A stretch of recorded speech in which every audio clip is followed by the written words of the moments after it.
سلام دوستای عزیزم، به ریتم آشپزی خیلی خیلی خوش اومدید. امروز میخوام یکی از غذاهای بسیار خوشمزه و اصیل شیرازی رو با هم دیگه درست کنیم به اسم کلم پلوی شیرازی که با کلم گمری درست میشه. بریم سراغ مواد اول. کلم گمری 2 عدد متوسط، گوشت چرخ کرده 250 گرم، آرد نخودچی یا آرد گندم 2 قاشق غذاخوری، پیاز 2 عدد، سیر 5 حبه، برنج خیس شده در آب نمک 3 پیمانه، سبزی کلم پلو، ترخون، شوید و ریحان کلاً 150 گرم، کره به مقدار لازم، زعفران دم کرده به مقدار لازم، نمک و فلفل سیاه و زردچوبه و آب لیمو به مقدار لازم. خب برای تهیه این پلو خوشمزه از سبزیجات معطر استفاده می‌کنیم: ترخون، ریحان و شوید. کلا 150 گرم ریز خوردشون می‌کنیم، میشوریم و آبکشش می‌کنیم و میذاریم کنار. حالا یکی از پیازهامون رو با رنده ریز رنده می‌کنیم، آبش رو می‌گیریم و به گوشتمون اضافه می‌کنیم.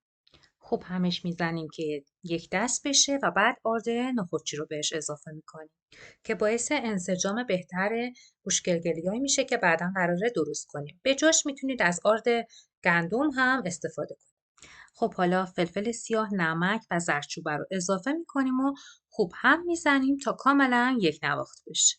بعد هم گوشتگرگلیای نسبتا درشتی درست میکنیم ازش و داخل تابه میچینیم. معمولا سایز گوشتگرگلی‌های کلم پلو نسبت به بقیه پلوها یک مقداری درشتر هستش.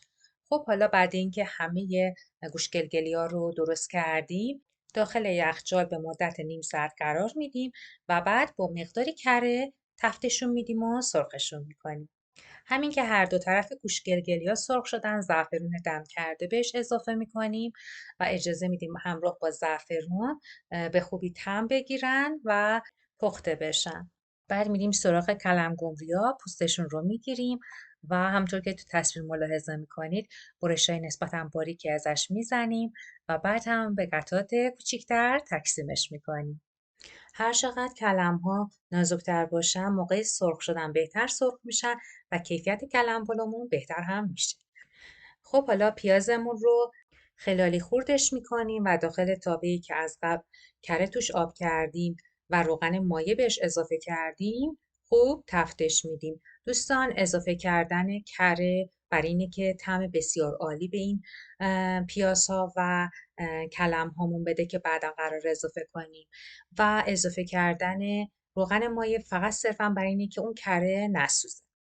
خب بعد اینکه پیازها یه کوچولو نرم شد، کلم‌ها رو بهش اضافه می‌کنیم و همراه با پیاز حدود 20 الی 25 دقیقه تفتشون میدیم.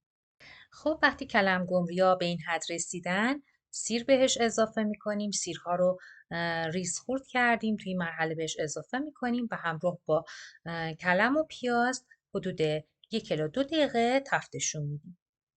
و در نهایت زردچوبه، فلفل سیاه و نمک بهش اضافه میکنیم و حدود 1 الی 2 دقیقه همراه با کلم ها تفتشون میدیم تا خامی ادویه ها گرفته بشه و طعم و عطر عالی و همینطور رنگ بسیار ویژه به کلم هامون بده. و در انتها آب لیمو بهش اضافه میکنیم. آب لیموی تازه طعم بسیار عالی به کلم ها میده. حتما سعی کنید ازش استفاده کنید. خب حالا کلم ها آماده است. ما میریم سراغ برنجمون. خب برنجمون 3 پیمانه بود، داخل آب در حال جوش اضافه میکنیم. برنج رو از 2 ساعت قبل خیسش کرده بودیم.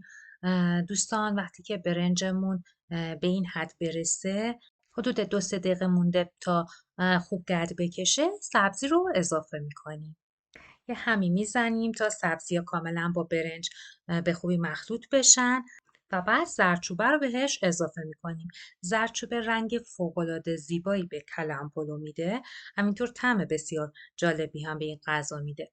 اضافه میکنیم و دیگه حالا وقتشه که آبکشش کنیم.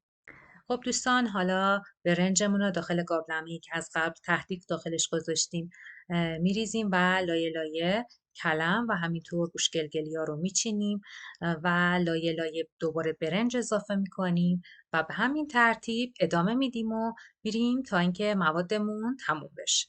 خب بعد اینکه کل برنجمون رو اضافه کردیم، کره آب شده به عنوان روغنداغ روش میریزیم که عطر و طعم عالی بهش میده و نصف لیوان آب از اطراف قابلمه بهش اضافه میکنیم، میذاریم که دم بکشه حدود 10 دقیقه با شعله بالا و حدود 35 دقیقه با شعله بسیار پایین به خوبی دم میکشه.